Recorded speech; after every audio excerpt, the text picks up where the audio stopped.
दोस्तों हमारे देश की नई पार्लियामेंट सेंट्रल विस्टा प्रोजेक्ट के अंदर इसको बनाया गया है और इस पर्टिकुलर पार्लियामेंट बिल्डिंग का इनॉग्रेशन मोदी जी करने वाले हैं। इसके लिए सारे मेंबर ऑफ पार्लियामेंट को यहां पे न्योता गया है, लेकिन 19 अपोजिशन पॉलिटिकल पार्टी के मेंबर ऑफ पार्लियामेंट्स बोल रहे हैं कि हम इस इनॉग्रेशन को अटेंड नहीं करेंगे।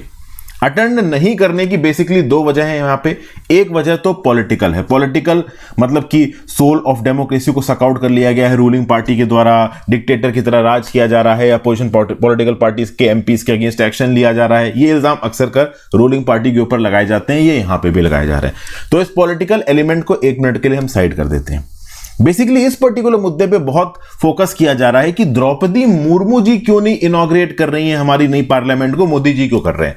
2020 में जब इसका फाउंडेशन स्टोन डाला गया था उस समय पे भी अपोजिशन हो रहा था कि कोविड के पैंडेमिक के समय पे इतना खर्चा आप नई पार्लियामेंट बनाने में क्यों कर रहे हैं, बट चलो अब तो पार्लियामेंट बनके तैयार हो गई। तो 2020 में फाउंडेशन स्टोन मोदी जी ने डाला और अब जब पार्लियामेंट बन गई तो इनॉग्रेट भी मोदी जी कर रहे हैं। तो मोदी जी का इनॉग्रेट करना नहीं बनता, ऐसा अपोजिशन के मेंबर ऑफ पार्लियामेंट बोल रहे हैं।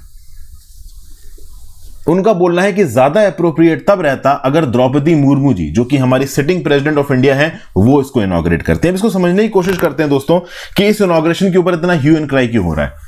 कौन कौन सी 19 अपोजिशन की पॉलिटिकल पार्टीज अपोज कर रही हैं? तो इंडियन नेशनल कांग्रेस, तृणमूल कांग्रेस, द्रविड़ मुनेत्र कज़ागम जनता दल, और आप देख लो ये सारे 19 पॉलिटिकल पार्टीज के नाम है और ये काफी आप कह लो कॉम्प्रिहेंसिव इनका रिप्रेजेंटेशन है पार्लियामेंट के अंदर, लोकसभा और राज्यसभा अगर आप कंबाइंड देखो। तो इनॉग्रेशन द्रौपदी मुर्मू जी को करना चाहिए था। इस तरह का अपोजिशन अभी के रूलिंग डिस्पेंसेशन का 2019 में भी हुआ था जब नेशनल वॉर मेमोरियल को इनॉग्रेट किया गया था। 25 फरवरी 2019 दिल्ली में नेशनल वॉर मेमोरियल को इनॉग्रेट किया मोदी जी ने। इसका काफी अपोजिशन किया गया। अपोजिशन के लोगों ने बोला कि article 53 of the Indian constitution के अंदर हमारी आर्म्ड फोर्सेस के सुप्रीम कमांडर प्रेसिडेंट है और उस समय पे प्रेसिडेंट रामनाथ कोविंद साहब थे।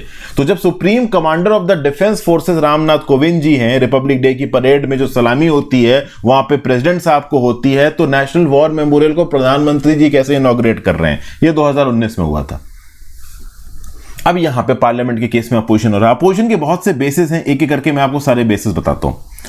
Article 79 of the constitution of India की बात की जाए, यहां पे क्या बताया जा रहा है कि there shall be a parliament for the union that shall consist of president and the two houses. तो पार्लियामेंट का मतलब क्या है? लोकसभा, राज्यसभा और प्रेसिडेंट। मतलब parliament is not complete without president. तो अगर parliament is not complete without president तो इसका इनॉग्रेशन भी आपका प्रेसिडेंट के द्वारा होना चाहिए। एक ये पॉइंट बोला जा रहा है एज पर आर्टिकल 79। उसके बाद आ जाइए आर्टिकल 86 पे। आर्टिकल 86 में लिखा हुआ है कि both houses of the parliament, Lok Sabha Rajya Sabha को एड्रेस करना, उनको मैसेज भेजना, उनको असेंबल करने के लिए साथ में बुलाना, ये सब प्रेसिडेंट का काम है। उसके बाद ओवरऑल जब फर्स्ट सेशन होता है लोकसभा राज्यसभा का तो उसको कंबाइंड तरीके से एड्रेस करना हर साल की शुरुआत में ये प्रेसिडेंट का काम है। और ओवरऑल जनरल इलेक्शंस के बाद पहली बार लोकसभा और राज्यसभा को एड्रेस करना यह भी प्रेसिडेंट साहिबा का काम है। अभी के लिए साहिबा है, वैसे प्रेसिडेंट का काम है। तो आर्टिकल 87 के अंदर भी साफ साफ नजर आ रहा है कि भाई ओवरऑल एक पर्टिकुलर सेशन की शुरुआत में कंबाइंड हाउसेस को एड्रेस करना प्रेसिडेंट का काम है। फिर article 111 of the Indian constitution के अंदर अगर लोकसभा राज्यसभा कोई बिल पास करते हैं तो वो बिल लॉ नहीं बनता जब तक प्रेसिडेंट साहब के या साहिबा के सिग्नेचर उसके ऊपर ना पड़े। तो भैया आर्टिकल 111, आर्टिकल 87, आर्टिकल 86, आर्टिकल 79 तो सीधे सीधे पार्लियामेंट के साथ प्रेसिडेंट को जोड़ रहे हैं। यहां पे एक अपोजिशन पॉलिटिकल पार्टी आरजेडी के लीडर मनोज झा साहब क्या बोले, मैं देखिए वही स्टेटमेंट्स बता रहा हूं आपको जो यहां पे थोड़े बहुत मुझे करेक्ट लग रहे हैं कॉन्स्टिट्यूशनली।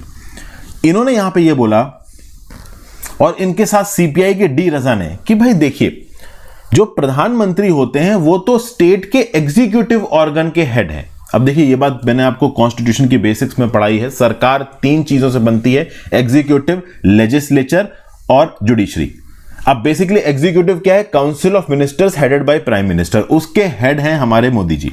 तो एग्जीक्यूटिव के हेड तो मोदी जी हो गए। लेजिस्लेचर क्या है? पार्लियामेंट, हमारी लोकसभा राज्यसभा। तो बेसिकली प्रधानमंत्री मोदी जी तो एग्जीक्यूटिव के हेड हैं, लेजिस्लेचर के तो हेड वो है नहीं। हाँ, लेजिस्लेचर में उनकी मेजॉरिटी है बट इसका मतलब ये नहीं है कि लेजिस्लेचर में वो ओनर है। कुछ इस तरीके की बात यहां पे बोली जा रही है। तो बेसिकली बोलना ये है कि अगर आप आर्टिकल 79 को, 86 को, 87 को, 111 को पढ़ते हो साथ में तो साफ साफ समझ में आता है कि भाई नॉमिनली यहां पे इनॉग्रेशन का काम प्रेसिडेंट साहिबा को करना चाहिए था।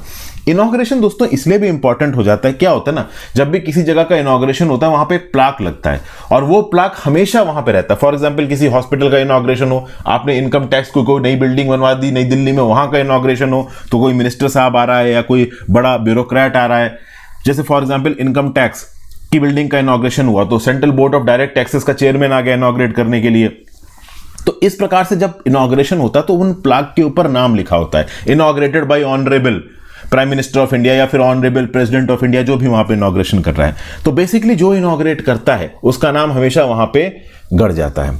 अब भाई ऑब्वियस सी बात है, ये जो नई सेंट्रल विस्टा की बिल्डिंग बनवाई है, जो पूरा का पूरा प्रोजेक्ट है, जो नई पार्लियामेंट बिल्डिंग बनाई है, वो करंट रूलिंग डिस्पेंसेशन ने बनवाई है। तो मोदी जी जब यहां पे इनॉग्रेट कर रहे हैं तो अपोजिशन वाले बोल रहे हैं कि ठीक है भाई आप नई पार्लियामेंट बनवा ली, अच्छी बात है, लेकिन इसका इनॉग्रेशन प्रेसिडेंट साहिबा द्वारा होना चाहिए। असदुद्दीन ओवैसी जो कि AIMIM के चीफ है, इनका क्या बोलना है कि चलो ठीक है, अगर आप प्रेसिडेंट साहिबा से इनॉग्रेशन नहीं करवा रहे हो तो भैया आप लोकसभा के स्पीकर से और राज्यसभा के चेयरमैन से इनॉग्रेशन करवाइए, जो कि पार्लियामेंट में दो ही हाउसेस हैं, लोकसभा राज्यसभा। तो लोकसभा का हेड और राज्यसभा का हेड ये इनॉग्रेशन करे। प्रधानमंत्री मोदी जी का इनॉग्रेशन करना बनता नहीं, ये ओवरऑल मतलब कहते हैं ना कि कैमरे फोकस से ओवरऑल थोड़ी सी पब्लिसिटी इससे होती है। तो कुल मिला के जितने भी अपोजिशन के लीडर हैं वो इन कॉन्स्टिट्यूशनल आर्टिकल्स को कोट करके साफ साफ बोल रहे हैं कि इनॉग्रेशन प्रेसिडेंट द्वारा होना चाहिए। आपका दोस्तों इसके बारे में क्या राय है? फिर यहां के कुछ पास्ट इंस्टेंसेस को भी कोट किया जा रहा है अपोजिशन के द्वारा। अपोजिशन का यह बोलना है कि ये जो पुरानी पार्लियामेंट थी, इस पुरानी पार्लियामेंट की जो एनेक्स बिल्डिंग थी, पार्लियामेंट हाउस एनेक्स बिल्डिंग, इसका फाउंडेशन स्टोन पड़ा था 1970 में और इसका इनॉग्रेशन हुआ था 1975 में। 1970 में इसका फाउंडेशन स्टोन डाला था वीवी गिरी साहब ने, जो कि उस समय के प्रेसिडेंट थे। लेकिन 1975 में जब इस पार्लियामेंट हाउस एनेक्स बिल्डिंग को इनॉग्रेट किया गया, तब उस समय की जो प्राइम मिनिस्टर थी इंदिरा गांधी द्वारा इनॉग्रेट किया गया। तो अपोजिशन के मेंबर्स ये बोल रहे हैं कि जब पार्लियामेंट हाउस की एनेक्स बिल्डिंग का फाउंडेशन रखा गया था तब प्रेसिडेंट साहब के द्वारा रखा गया था, और जब इनॉग्रेट किया गया तो प्राइम मिनिस्टर के द्वारा इनॉग्रेट किया। यहां पे जो नई पार्लियामेंट बिल्डिंग ही, इसका फाउंडेशन स्टोन भी 2020 में मोदी जी द्वारा रखा गया, इसका इनॉग्रेशन भी 2023 में मोदी जी द्वारा किया जा रहा है। तो ये दोनों चीजें क्यों मोदी जी कर रहे हैं, ये क्वेश्चन यहां पे उठाया जा रहा है। फिर 2002 में जो पार्लियामेंट लाइब्रेरी बिल्डिंग है, संसदीय ज्ञानपीठ, इसका इनॉग्रेशन 7 मई को प्रेसिडेंट KR नारायण साहब ने किया है। तो अपोजिशन यही बोल रहा है कि जब पास्ट में प्रेसिडेंट है प्रेसिडेंट साहब के इनॉग्रेशन का, तो अभी भी प्रेसिडेंट साहिबा को ही इनॉग्रेशन करना चाहिए था, ओवरऑल एग्जीक्यूटिव ऑर्गन के हेड को इनॉग्रेशन नहीं करना चाहिए।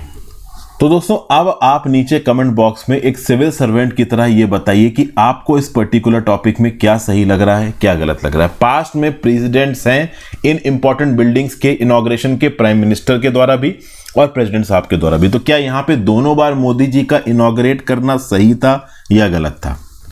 और इसको बहुत लॉजिकली इसका जवाब दीजिएगा। इसका रीजन दोस्तों यहां पे यह है कि इंटरव्यू में इस प्रकार के सवाल आपके सामने बन सकते हैं। एथिक्स में इससे रिलेटेड एक केस स्टडी भी बन सकती है, थोड़े इनडायरेक्ट तरीके से, सीधे सीधे तो देखो नहीं पूछा जाएगा, बट हाँ इंटरव्यू में डिस्कशन में जरूर इस पर्टिकुलर टॉपिक को छेड़ा जा सकता है। हालांकि बहुत ज्यादा पॉलिटिकल टॉपिक्स वो यूपीएससी के इंटरव्यू में नहीं छेड़ते हैं, बट आपकी एक सेटल्ड राय एज अ ब्यूरोक्रेट इस पर्टिकुलर मुद्दे पे होनी चाहिए। मैं आपकी राय जानना चाहूंगा। Thank you for watching friends. I hope कुछ ना कुछ यूजफुल यहां पे आपको जानने को मिला हो। अपने व्यू पॉइंट नीचे कमेंट बॉक्स में देख के जाइएगा, इंस्टाग्राम पे फॉलो कर लीजिएगा, टेलीग्राम ग्रुप ज्वाइन कर लीजिएगा। दोस्तों मेरी ऐप हर्षित द्विवेदी एजुकेशन को चेकआउट कर सकते हैं नए कोर्सेज के लिए। गुड